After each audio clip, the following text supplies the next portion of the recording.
Hello, welcome to Ganitshala.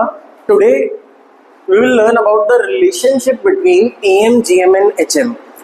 जैसे measure of central tendency एक chapter होता है आपका जिसमें आप AM अरिथमेटिक मीन निकालते हैं, ज्योमेट्रिक मीन निकालते हैं, हार्मोनिक मीन निकालते हैं. इसके अलावा हमारे पास AP और GP में भी इसका यूज है.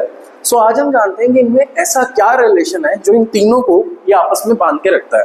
सबसे पहले अगर मैं आपको बोलूं कि 3 नंबर हम ले लें, लेट्स से ABC, तो what I will give you the relation is AM greater than or equal to GM greater than or equal to HM. तो याद रखना कभी भी 3 नंबर में कंपैरिजन हो, AM सबसे ज्यादा होगा, उससे कम GM होगा और सबसे कम HM होता है. हार्मोनिक मीन की सबसे कम वैल्यू आती है. Let's find it out. कैसे ये निकलता है?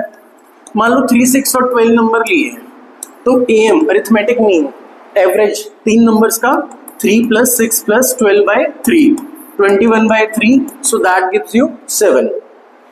अगर हम इसका GM लेते हैं, GM में 3 नंबर्स का प्रोडक्ट करते हैं. अगर 3 नंबर्स हैं और रेज़ टू द पावर में 1/n का कॉन्सेप्ट आता है, 3 नंबर से तो 1/3 होगा.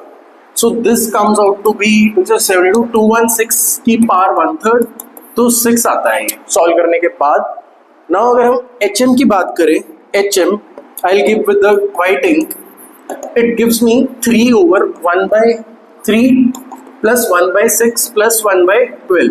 ये 3 नंबर से LCM लेते हैं 3, 6, 12 का. 12 3 4 12, 6 2 12, 12 1 3 4 2 6 1 7, 36/7. सो 5 पॉइंट समथिंग आता है. अब यहाँ से एक चीज वैलिडेट हुई कि 7 सबसे बड़ा है. 7 क्या है? AM है. ग्रेटर देन GM हुआ 6 है. और सबसे छोटा भाई हमारा कौन निकल के आया? HM. तो HM भाई सबसे छोटे हैं और AM भाई सबसे बड़े हैं. और ये इक्वालिटी कब होल्ड करता है? जब तीनों नंबर बराबर हो. ये बात का ध्यान रखना है. जब तीनों नंबर बराबर हो तब इक्वालिटी होल्ड करेगा. अभी ये सिर्फ ग्रेटर देन के कॉन्सेप्ट में आएगा.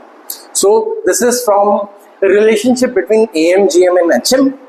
इसके जैसी और वीडियोस के लिए please like this and see you in the next slide. Thank you.